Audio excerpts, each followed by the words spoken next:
আসসালামু আলাইকুম, আপনারা সবাই কেমন আছেন? আমি অনেক ভালো আছি। দীর্ঘ 5 মাস যাবত আমি ভিভো X200 আলট্রা এই ফোনটি ইউজ করতেছি। প্রায় প্রত্যেক সপ্তাহে একটা হলো আমি এই ফোনের ক্যামেরা নিয়ে টিকটক অথবা ফেসবুকে ভিডিও আপলোড করি। যে ভিডিওগুলো দেখে আপনারা অনেকেই কমেন্ট করেন যে ভাইয়া ফোনটি কি আমি কিনবো, বা অনেকে বলেন যে ভাই আমার ফোনটি পছন্দ হয়েছে, আমি খুব শীঘ্রই ফোনটি কিনতেছি। আপনাদের এসব কমেন্ট দেখে আজকের এই ভিডিওটা আমি বানাতে বাধ্য হলাম, কারণ এই ফোনটিতে বড় বড় 3টি সমস্যা আছে। অবশ্যই ফোনটি কেনার আগে এই 3টি সমস্যা সম্পর্কে আপনাকে জানতে হবে। ভিভো X200 আলট্রার এই ফোনটির 3টি সমস্যা নিয়ে একদম ডিটেইলে আলোচনা করব, সুতরাং ভিডিওটি শুরু থেকে শেষ পর্যন্ত দেখবেন।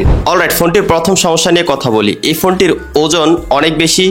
আপনি যখন ফোনটি ইউজ করবেন এক হাতে 1 মিনিট বা 1.5 মিনিটের বেশি ইউজ করতে পারবেন না। আপনাকে অল টাইম ফোনটি ইউজ করতে গেলে 2 হাত দিয়ে ব্যবহার করতে হবে, যেটা আসলে বিরক্তিকর। কারণ প্রায় সময় দেখা যায় আমরা ইম্পর্টেন্ট কোনো কাজে থাকি, আমাদের 2টা হাতে বিজি থাকে, তো কোনো কল চলে আসলে সেটা রিসিভ করার জন্য মূলত আমরা একটা হাতে ইউজ করে থাকি। এবং রোডে যেখানে সেখানে আমরা যদি এক হাতে ফোনটি ইউজ করি, যে কোনো সময় আমাদের হাত থেকে ফোনটি পড়ে যেতে পারে। ফোনটি ওজন হওয়ার 2টি কারণ রয়েছে। নাম্বার 1 হলো এর ক্যামেরা হাউস, বিশাল বড় ক্যামেরা হাউস দেওয়া আছে, আর 2 নাম্বার হলো এর ভিতরে বিশাল বড় একটি ব্যাটারিও দেওয়া আছে। এই 2টি কারণে মূলত ফোনটি অনেক বেশি ওজন হয়ে গিয়েছে। ফোনটি ইউজ করতে গেলে অবশ্যই আপনাকে 2টি হাত ব্যবহার করে ফোনটি ইউজ করতে হবে। প্রায় সময় দেখা যায় আমি বিছানায় এই ফোনটি শুয়ে ইউজ করার সময় হাত থেকে পরে আমার নাক পায়ে ফেটে যাওয়ার মতো অবস্থা হয়। ওকে, প্রথম সমস্যা তো আমরা জেনে গেলাম। চলুন এখন দ্বিতীয় সমস্যাতে যাই। আমি যে ভিভো X200 আলট্রা ফোনটি কিনেছি, এটা হচ্ছে চায়না ভেরিয়েন্ট। চায়না ভেরিয়েন্ট ফোনের সবচেয়ে বড় সমস্যা হচ্ছে আপনি যখন কোনো সোশ্যাল মিডিয়া অ্যাপগুলো ইউজ করবেন, কল এবং চ্যাট করার জন্য মেসেঞ্জার, হোয়াটসঅ্যাপ, ইমো সহ বিভিন্ন অ্যাপ ইউজ করে থাকে। কেউ যখন আপনাকে সেই অ্যাপগুলোতে ফোন অথবা মেসেজ দিবে, সেই মেসেজ অথবা ফোনগুলো কিন্তু আপনি পাবেন না। কিছু নিয়ম মেনে কিন্তু সেই অ্যাপগুলো ইউজ করলে কিন্তু আপনি ফোন এবং মেসেজ সাথে সাথে পাবেন। ধরুন আপনি হোয়াটসঅ্যাপে কারোর সাথে চ্যাট করলেন, চ্যাট করার পর সেই হোয়াটসঅ্যাপের পেজটা মিনিমাইজ করে আপনি এটাকে ক্লিয়ার করে দিলেন।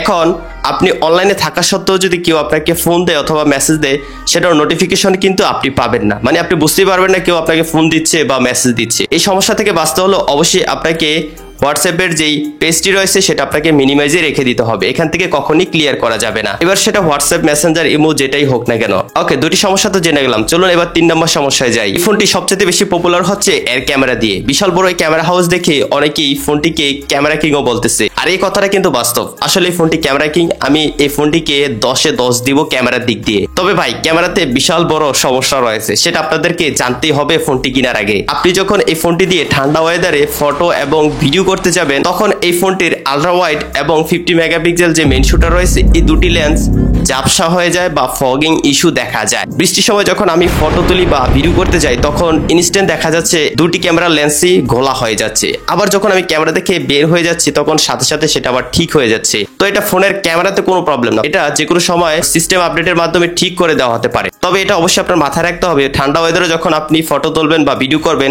আপনার ক্যামেরা অবশ্যই ঝাপসা হয়ে যাবে। শুধুমাত্র আমার ফোনে এরকম সমস্যা তা নয়, প্রায় 99% ভিভো X200 আলট্রাতে এই সমস্যা দেখা দিয়েছে। তবে এখন প্রচুর গরম, আমি প্রতিদিনই কিন্তু এই ফোন দিয়ে ছবি তুলি এবং ভিডিও করি। এই গরমের ভিতরে ফোনের ক্যামেরাতে কোনো প্রকার সমস্যা বা ফগিং ইস্যু দেখা যায়নি। ধরুন আপনি কানাডা থাকেন বা আইসল্যান্ডে থাকেন, তাহলে ভাই এই ক্যামেরা দিয়ে আপনি ভিডিও করতে গেলে অনেক সমস্যায় পড়বে। বা আপনার রুমে যদি এসি থাকে, তখন এই ফোনের ক্যামেরা দিয়ে ছবি তুলতে গেলে হয়তো আপনার ক্যামেরাটি ঘোলা হয়ে যেতে পারে। সুতরাং এই সমস্যা ফেস করে যদি আপনি ফোনটি ইউজ করতে পারেন, তাহলে আপনি ফোনটি কিনতে পারেন। আমি ফোনটি 5 মাস যাবত ইউজ করতেছি, এই 3টা বড় বড় সমস্যা আমার কাছে ধরা খেয়েছে। তাই আপনাদের মাঝে শেয়ার করলাম, যেহেতু অনেকে আমার ভিডিও দেখে সিদ্ধান্ত নিচ্ছেন যে এই ফোনটি আপনারা কিনবেন। আমি একজন কন্টেন্ট ক্রিয়েটর, আমার রেগুলার ইউজ করার জন্য আমি এই ফোনটি কিনেছি। এই বাজেট সেগমেন্টে আমি বলবো ওয়ান অফ দ্য বেস্ট একটি ফোন। ক্যামেরা হোক, ব্যাটারি হোক, ডিসপ্লে হোক বা পারফরমেন্স হোক, তবে এই 3টি সমস্যা কিন্তু ফোনে থেকেই যাবে। সবাই কেনার আগে সাবধান হয়ে যান। আর আমি আপনাদেরকে বলবো ভিভো X200 আলট্রা না কিনে আপনি ভিভো X300 আলট্রা কিনবেন।